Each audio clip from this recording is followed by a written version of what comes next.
이렇게 9월의 셋째 주 하나님께서 우리에게 복 주시기 위해서 허락하신 귀하고 복된 날, 주의 성전에서 그 삶의 자리에서 각 가정에서 예배로 하나님 앞에 영광을 돌리는 오늘 이렇게 모든 가족들 위해 하나님의 위로와 평강이 늘 충만하시기를 주의 이름으로 간절히 축원합니다. 아멘. 우리 앞에 계신 분들과 서로 인사 나누시겠습니다. 주님의 이름으로 사랑하며 축복합니다. 주님의 이름으로 사랑합니다. 네, 감사합니다. 오늘 날씨가 참 좋습니다. 어젯밤은 참 더웠습니다만 그 더위 가운데서도 지키신 하나님께서 오늘도 우리를 이끌어 주시고 이번 한 주간도 우리와 동행하심에 그 크고 작은 모든 일들 속에 하나님의 뜻을, 특별히 하나님의 위로와 평강을 우리의 삶 속에 허락해 주실 줄 믿습니다. 이 요한복음 14장의 별명이 있는데 일명이 요한복음 14장은 위로장이다 이렇게 보통들 얘기합니다. 그 얘기는 그만큼 이 요한복음 14장에는요 제자들을 그리고 지금의 우리들을 우리 주님께서 위로하시는 말씀으로 가득 차 있기 때문에 그렇습니다. 오늘 본문의 이야기는요 시간적으로 보면 예수님께서 십자가를 지시기 바로 전날입니다. 그리고 오늘 본문은 장소적으로 보면 마가의 다락방에서 있었던 이야기입니다. 예수님은 사랑하는 제자들과 유월절 만찬을 나누셨습니다. 그리고 그 자리에 이제 가룟 유다가 예수님을 팔기 위해서 급하게 떠났고, 그리고 이제 11 제자와 예수님만이 남아있는 그런 상황입니다. 지금 이 제자들은요 축제예요. 기분이 너무 좋아요. 왜 그러냐 하면 며칠 전에 있었던 사건 때문에 그렇습니다. 예수님을 모시고 예루살렘 성에 들어갈 때 수많은 사람들이 예수님을 환영했잖아요. 호산나 호산나 다윗의 자손이 하면서 그 정말 이름도 셀 수도 없는 많은 사람들이 예수님 앞에 환호하며 예수님을 금이 환영했거든요. 그 모습을 보면서 이 제자들은요 들떴어요. 그동안 예수님과 함께 다녔던 지난 시간에 이제 앞으로 보상받을 수 있겠거니라고 하는 생각에 들떠가지고 예수님과 함께 만찬을 나눈 그 자리까지 정말 말 그대로 축제였습니다. 그런데 예수님의 그 한마디에 분위기가 완전히 싸해지면서 이곳은요 축제가 아닌 갑자기 분위기가 완전히 반전됐다라고 하는 거예요. 예수님께서 뜻밖의 말씀을, 전혀 예상치도 못한 말씀을 하시는데 요한복음 12장 24절의 말씀 우리 한번 다 같이 읽어보도록 하겠습니다. 내가 진실로 너희에게 이르노니 한 알의 밀이 땅에 떨어져 죽지 아니하면 한 알 그대로 있고 죽으면 많은 열매를 맺느니라. 아멘. 아멘. 갑자기 예수님께서 말씀하시는데 한 알의 밀이 땅에 떨어져서 죽으면 많은 열매를 맺을 수 있다라고 하는 거예요. 이 한 알의 밀 누구를 의미하는 겁니까? 예수님을 의미한다라고 하는 거예요. 예수님의 죽음에 대한 이야기를 하십니다. 지금까지 이 제자들은요 생업도 가족도 다 뒤로하고 누구만을 바라보면서 여기까지 온 거예요. 예수님만을 바라보면서 여기까지 온 거잖아요. 힘들고 어려운 일이 있어도 예수님만을 바라보면서 때로는 배를 굶어가는 그런 일들도 있지 않았습니까? 그래도 예수님만을 바라보면서 여기까지 왔는데, 그렇게 자기들이 쫓았던 그 예수님께서 이 좋은 자리, 분위기 좋은 이 자리에서 갑자기 하늘의 밀이라는 것을 얘기하면서 당신의 죽음에 대해서 말씀하고 계시다라고 하는, 십자가에 달려 돌아가시는 당신의 죽음에 대해서 말씀하고 계시다라고 하는 거예요. 이 제자들을 남겨두신 채 십자가에 달려 죽는다. 평소 예수님이 어떤 분이다라고 하는 것을 잘 알고 있는 제자들 입장에서는요, 예수님의 말 한마디 한마디가 어디에 꽂히는 걸까요? 여기에 꽂힌다라고 하는, 그냥 실없이 농담하시는 분이 아니시잖아요. 그러니까 예수님의 저 말씀 안에는 뭔가 의미가 있는 것, 그것은 현실이 된다라고 하는 것. 예수님의 그 말씀 한마디 한마디가 이해가 안 된다. 아니, 이해가 안 되는 게 아니라 이해를 할 수 없고 이해하고 싶지도 않아요. 왜냐하면 지금까지 예수님만을 보면서 여기까지 왔으니까. 그런데 예수님은 거침없이 이 제자들에게 큰 부담되는 말씀들을 계속해 나가십니다. 어떤 말씀이냐면 요한복음 13장 21절의 말씀 우리 한번 읽어보도록 하겠습니다. 예수께서 이 말씀을 하시고 심령이 괴로워 증언하여 이르시되 내가 진실로 진실로 너희에게 이르노니 너희 중 하나가 나를 팔리라 하시니. 아멘. 여러분들 이 말씀도 참 무거운 말씀이잖아요. 이 말씀을 하실 때 예수님이 어떤 심정이라고요? 심령이 괴로워 증언하시다. 그러니까 예수님조차도 쉽게 할 수 없는 말씀을 하시는데 그 말씀이 누구예요? 너희 중에 하나가 나를 어떻게 한다고요? 판다라고 하는 거예요. 지금까지 3년 동안 동고동락했는데 이 중에 하나가 나를 팔아넘긴다라고 하는 이 말씀. 제자들은 도저히 이해할 수 없는 이 말씀 뿐만 아니라 예수님께서는 계속해서 말씀하시는데 내가 가는 곳에 너희는 갈 수 없다라고. 지금까지 여기까지 왔는데 왜 갈 수 없느냐라고 하는 거죠. 정말 이해할 수 없는 말씀들을 계속해서 하시면서 심지어는 예수님이 베드로를 보시면서 이렇게 말씀하십니다. 닭이 3번 울기 전에 네가 나를 3번 부인한다.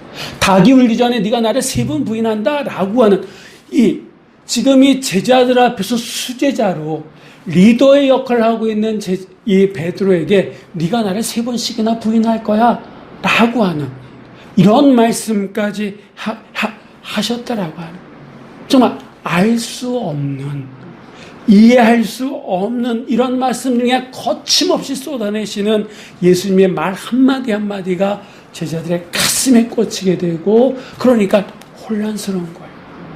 지금까지 우리가 누굴 바라보고 왔는데 누구와 함께 여기까지 왔는데 그동안 평생 갈릴리 바다에서 어부를 하고 이걸 하고 저거 했던 사람들 가족 심지어는 가족 처자식까지 다 뒤로 하고 예수님만을 쫓아왔는데 그 예수님이 십자가에 달려 돌아가시고 그 전에 베드로라고 하는 사람은 3번 부인하게 되고 베드로를 제의한 나머지 사람 가운데 하나는 또 예수님을 판다라고 얘기하시니 심지어는 여러분 우리가 아는 것처럼 이 제자들 나중에는 다 도망가지 않습니까? 근데 그 일이 아직 벌어진 게 아니에요.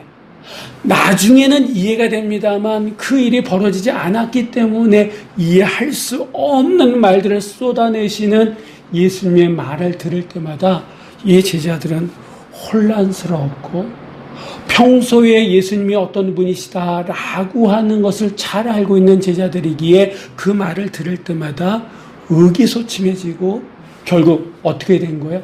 낙심까지 하게 됐다라고 하는 거예요. 이런 상황 가운데 놓여 있는 제자들에게 예수님께서 따뜻한 위로의 말씀과 권면의 말씀이 바로 오늘 우리가 읽은 이 1절의 말씀인데 우리 한번 1절 말씀 다시 한번 읽어보도록 하겠습니다. 너희는 마음에 근심하지 말라. 하나님을 믿으니 또 나를 믿으라. 아멘. 여러분 이 말씀 얼마나 듣기 좋은 말씀입니까? 혹시 여러분 안에 근심이 있으신 분 계십니까? 이 시간 이 말씀대로 너희는 마음에 근심하지 말라 하나님을 믿으니 또 나를 믿으라 라고 하는 이 말씀이 우리에게 큰 위로가 될 줄 믿습니다. 이 말씀 한 절의 이 말씀 자체는요 철저하게 듣는 자를 배려한 말씀이다라고 하는 거예요.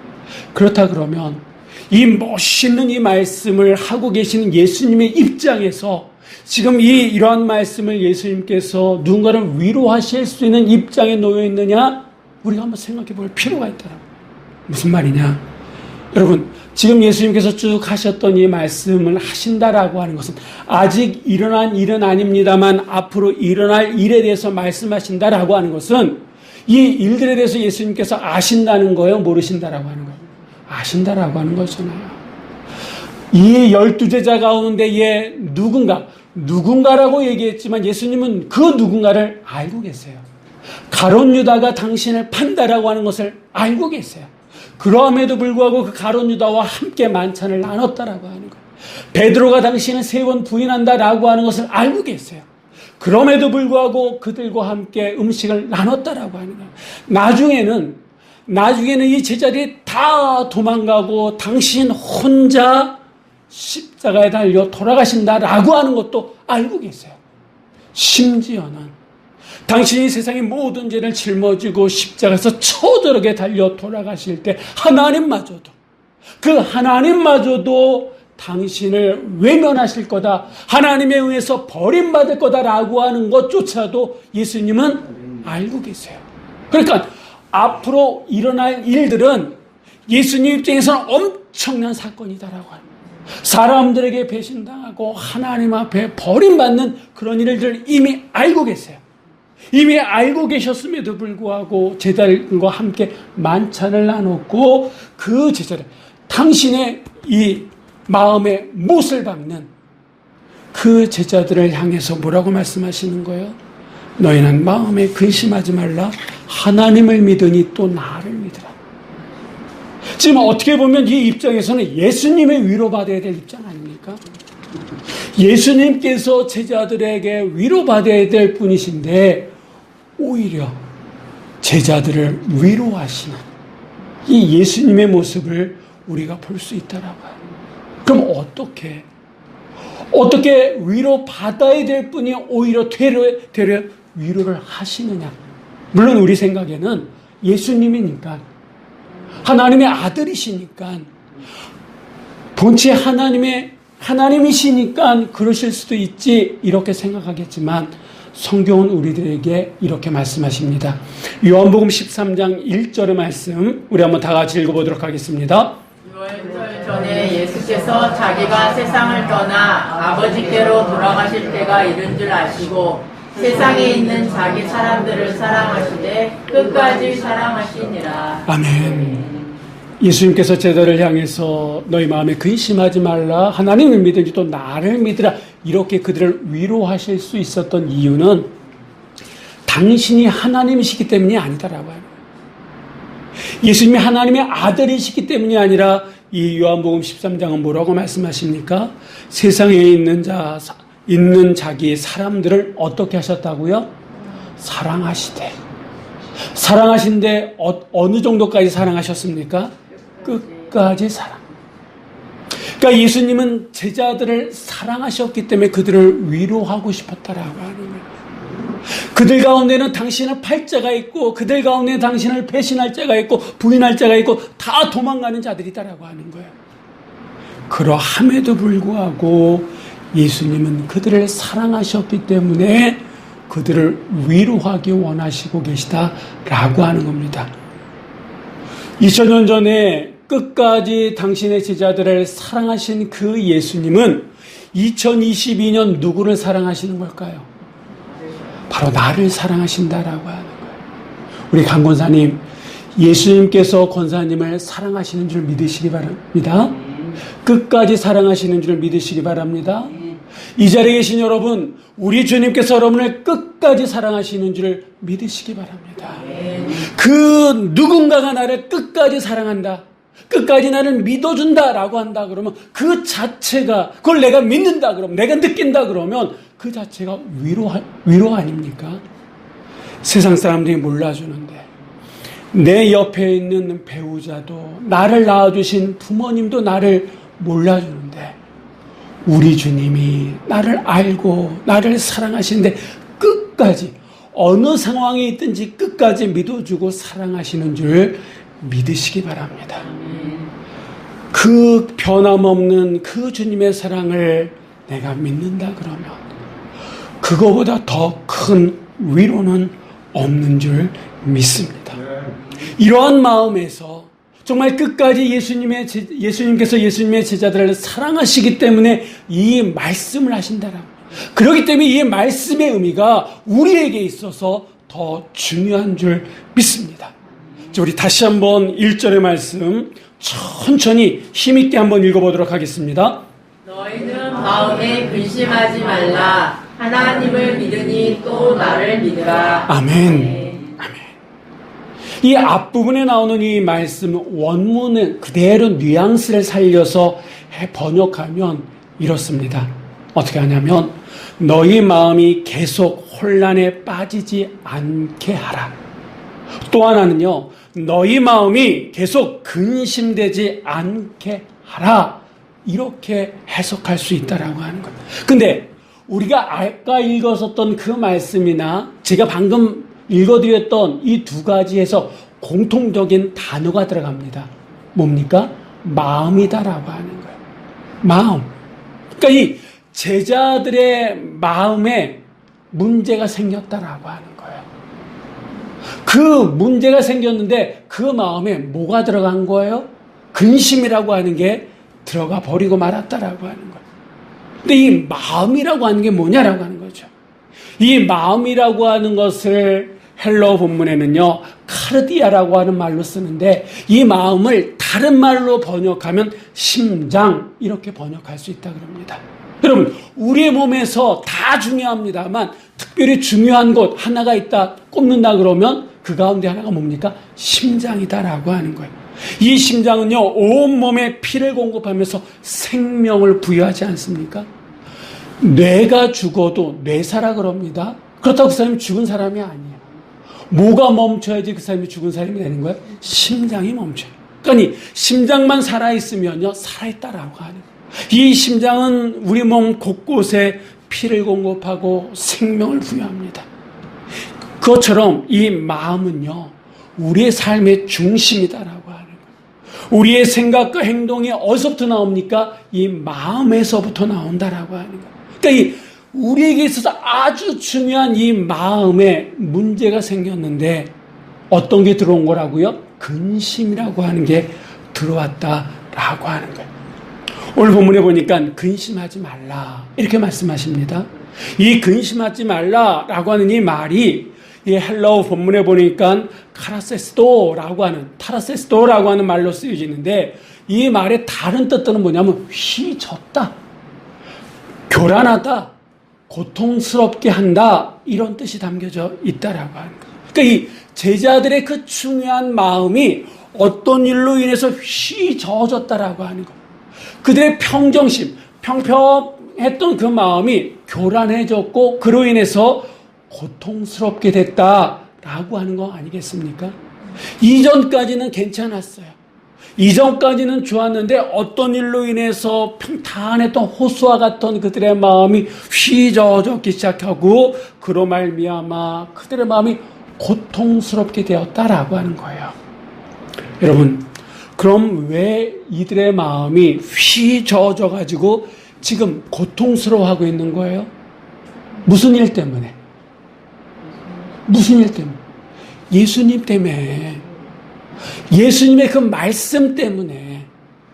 그 전까지는 예수님이 보여주셨던 그런 일들을 보면서 신이 났어요. 드디어 우리 때가 오나 보다 하고 신이 났어요. 그런데 예수님의 그 말씀 한마디 한마디. 당신이 하나님의 미랄이 되어서 땅에 떨어져 죽게 된다.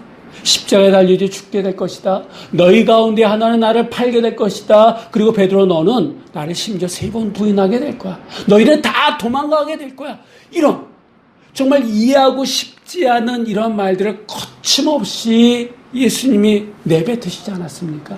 그 말들로 인해서 그동안까지 좋았던 이들의 마음이 휘저어지게 되고 지금 근심이라고 하는 게 들어와서 지금 괴로워하고 있다라고 하는 겁니다. 그러니까 예수님의 말씀으로 말미암아 이들은 근심할 수밖에 없었다라고 하는 거예요. 그런데 그런 상황에 있는 이들을 향해서 예수님께서 뭐라고 말씀하십니까? 근심하지 말라. 지금 병 주고 약 주고 다 하시는 거예요. 당신으로 인해 가지고 근심하고 있는 마음의 병든 혼란스러워하고 있는 그들의 근심하지 말라라고 말씀하시면서 한 가지 더 말씀을 하셨는데 하나님을 믿으니 또 누구를 믿으라고요? 나를 믿으라라고 말씀해요. 이 나가 누구예요? 예수님이잖아요. 좀 전까지 기분 좋아서 만찬까지 했던 이 제자들이 왜 지금 괴로워하고 힘들어하고 있는 겁니까? 예수님 때문에. 그런데 그들을 향해서 예수님의 말씀은 나를 믿으라 라고 말씀하고 있다라고 합니다. 근데 여기서 이 믿으라 라고 하는 이 말씀의 시제라고 하는 게 현재라 그럽니다. 이 얘기는 뭐냐면 지금 나를 믿는데 옛날에 믿었던 그 믿음이 아니다라고 하는 거예요. 옛날에 기도하면서 소나무 뽑았던 그 믿음이 아니라 지금 믿어야 된다라고 하는 거야. 지속적으로 믿어야 된다라고 하는 거야. 뜨문 13579가 아니라 뜨문이 아니라 지속적으로 나를 믿을 때에 너희가 근심하지 않을 수 있고 지금 너희 마음속에 휘저었던 그 일들이 해결받을 수 있다라고 하는 게 예수님의 말씀이다라고 하는 거예요. 근데 저는 이 말씀을 처음 볼 때는 이해가 되지 않았어요. 아니 예수님으로 인해서 지금 이렇게 힘들어하는 사람들 향해서 나를 믿으라? 이게 말이 되나? 라고 하는 생각이 들었습니다. 근데 여러분 우리가 지금 제자들의 입장이라 그런다 그러면 지금 이 마음이 근심이 되는데 이 문제를 풀어줄 수 있는 가장 근본적이고 확실한 일은 뭡니까? 방법은 뭘까요? 누가 그 키를 가지고 있는 걸까요? 예수님이죠. 구체적으로 이 제자들의 마음을 다시 평정심을 찾게끔 해주는 구체적인 방법은 뭘까요? 그러면 뭐라고 생각하십니까? 그렇죠. 십자가 안 지는 거예요. 십자가 얘기 안 하시면 되는 거예요. 예수님께서 십자가만 지지 않으면 베드로가 3번 부인할까요? 부인할 이유가 없는 거예요. 나중에 이 제자들이 다 도망갈 이유가 없는 거예요. 그렇지 않습니까? 예수님께서 십자가를 지신다라고 하니까 그것 때문에 이들이 두렵고 근심이 되는 거고 그 십자가를 지시기 때문에 나중에 베드로가 3번 부인하는 거고 이런 일들이 벌어지는 거잖아요. 그러니까 지금 이 제자들의 입장에서 이들의 마음의 평정심을 되찾게 하는 가장 간단한 방법은 십자가 사건을 취소해버리는 거야. 알았어. 너희들이 힘들어 우리가 근심하니까 내 십자가 더 이상 얘기하지 않을게. 내가 하나님 아버지 앞에 얘기해서 지금이 아니라 너희가 충분히 영적으로 단련돼서 내공이 쌓일 그때쯤 내가 진다 그럴 테니까 걱정하지 마. 이러면 문제 끝나는 거 아닙니까? 그런데 예수님의 말씀이 뭐예요? 하나님을 믿으니 또 나를 믿으라. 이렇게 말씀하셨더라고요. 이 말씀은 지금 이들이 근심하고 걱정하는 그 이유는 예수님의 말에서부터 근심과 걱정이 시작된 게 아니라 가장 근본적인 이유는 다른 데 있고 그 근본적인 이유는 무엇이다? 믿음의 문제다라고 하는 거예요. 근데 여러분 우리가 아는 것처럼 이 십자가 사건이 예수님이 안 지고 싶다고 해서 안 질 수 있는 문제입니까? 아니다라고. 반드시 예수님이 감당해야 될 사건이잖아요. 이 일을 위해서 예수님께서 오신 거 아닙니까? 이 십자가는요, 선택이 아니라 필수고 과제고 사명이다라고. 이 일을 하기 위해서 예수님께서 오셨다라고 하는 거예요. 지난 금요일 저녁에 좀 비가 많이 내렸어요. 제가 좀 늦은 시간까지 교회에 있어서 말씀을 준비하면서 이제 가는데 딱 보니까 밖에 보니까 이제 비가 별로 안 오는 것 같아가지고 이제 곧 그치나 보다라고 하는 생각에 그냥 갔어요. 그냥 갔는데 가다 보니까 비가 막 쏟아지더라고요. 그래서 그래도 그냥 갔어요. 근데 나중에 보니까 다 젖었어. 근데 저는 그냥 쫄딱 맞고 생지대가지고 이렇게 가는데 다른 사람들은 다 손에 뭐 하나 들고 가더라고요. 우산 하나씩 들고 가는 거예요. 근데 제가 올 때는 모자 쓰고 가면 모자도 깜빡하고 다시 돌아갈까? 근데 꼭 그치겠지 하는 마음에 그냥 갔어. 근데 밤이지만 이렇게 좀 된 사람이 그 비를 다 맞고 가니까 주변에 지나가는 사람들이 이렇게 보면서 저 사람 뭘까 하는 그냥 내 생각에 그런 생각이 들더라고요. 근데 제가 바라볼 때 우산 가지고 있는 사람들은요 평온하게 걸어가더라고요. 근데 제가 이제 집에까지 가면서 이런저런 생각을 하는데 그 생각 가운데 하나가 뭐냐면 이렇게 비가 많이 와도 우산 하나만 있어도 저렇게 마음이 편하구나. 그림 하나 보겠습니다. 여러분, 우산 하나만 있어도 비가 오면 다르다라고 하는 거예요. 그렇다 그러면 여러분, 우리의 삶 속에 이 비가 오는 거 우리가 막을 수 있습니까? 안 오게 할 수 없다라고 하는 거예요. 근데 우리가 비를 안 오게 할 수는 없지만 비가 오더라도 안 맞거나 덜 맞게 하는 방법은 있어요. 우산이에요. 그러면 우리의 삶 속에 우산이 뭐냐? 바로 믿음이다라고 하는 거예요. 그 이야기를 지금 주님께서 하시고 있다라고 하는 거예요. 우리가 아는 것처럼 예수님께서 정말 이 길을 걸어가셨고 정말 십자가 지셨잖아요. 그리고 베드로는 3번 부인했고 가룟 유다는 예수님의 예언대로 예수님을 팔아 넘겼고 나머지 자들은 다 도망갔잖아요. 근데 나중에 어떤 일이 있었습니까? 부활하신 주님을 예수님의 제자들이 만났어요. 나중에 마가의 다락방에서 열심히 기도할 때 어떤 일이 벌어졌습니까? 성령 충만함을 이들이 경험했잖아요. 그 이후에 믿음의 우산들을 다 하나씩 장착하고 난 다음에 이들의 삶을 우린 잘 알고 있지 않습니까? 예수님을 죽였던 그 종교 지도자들 앞에서 이들이 끌려가서 잡혀있는 그 상황 속에서도 예수가 그리스도임을 이들은 당당하게 증언합니다. 그리고 나중에는 정말 예수가 그리스도임을 몸으로 증언하면서 이들은 순교의 길도 마다하지 않았다라고 하는 거예요. 이게 바로 믿음의 능력인 줄 믿습니다. 우리의 삶 속에 있는 근심과 걱정, 우리가 어떻게 할 수는 없어요. 막을 수는 없어요. 그런 상황 가운데 우리가 살아갈 수밖에 없는 게 우리의 인생이에요. 그런데 우리가 그것을 막을 수는 없지만, 안 생기게 할 수는 없지만, 그런 상황 속에서도 우리가 우리의 인생의 길을 걸어갈 수 있는 방법이 있는데, 그것이 무엇입니까? 믿음의 우산을 준비하고 그 믿음의 우산을 쓰는 거다라고 하는 거예요. 지금 우리의 삶 속에 힘들고 어려운 일이 있어요. 그래서 불평과 불만이 쏟아져 나와요. 그럴 때에 우리가 우리의 삶을 걸어갈 수 있는 것은 나에게 믿음의 우산이 있느냐라고 하는 거예요. 어떤 분은 머리만 가릴 수 있는 작은 우산이 있는 분이 계신 반면에 어떤 분은 여러 사람이 들어가도 안전하게 비를 피할 수 있는 파라솔과 같은 우산을 준비한 분들도 계세요. 지금은 작은 우산일지 모르지만 하나님께서 우리를 데려가시는 그 시간까지 우리가 정말 하나님을 믿고 또 예수님을 믿을 때 우리의 우산, 믿음의 우산들은 점점 커지게 될 줄 믿습니다. 아멘. 처음엔 씨앗으로 시작됐던 작은 뭔가가 점점 자라면서 묘목이 되고 작은 나무가 되지만 시간이 지나면서 큰 아름드린 나무가 됐을 때에 그 나무의 그늘에 많은 사람이 쉴 수 있는 거 아니겠습니까? 지금 우리에게 필요한 것 바로 믿음인 줄 믿습니다. 누구에 대한 믿음입니까?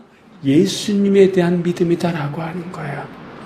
여러분, 우리의 삶 속에 느껴지는 근심과 불안, 걱정, 이런 일이 있을 때마다 우리는 어떻게 생각합니까? 내가 좀 더 많은 것을 가지고 있다 그러면, 나에게 좀 더 돈이 있었다 그러면, 권력이 있고 명예가 있고 지위가 있었다, 좀 더 건강했었다 그러면 내가 이런 일들을 당하지 않을 텐데 라고 하는 게 우리의 일반적인 생각이에요.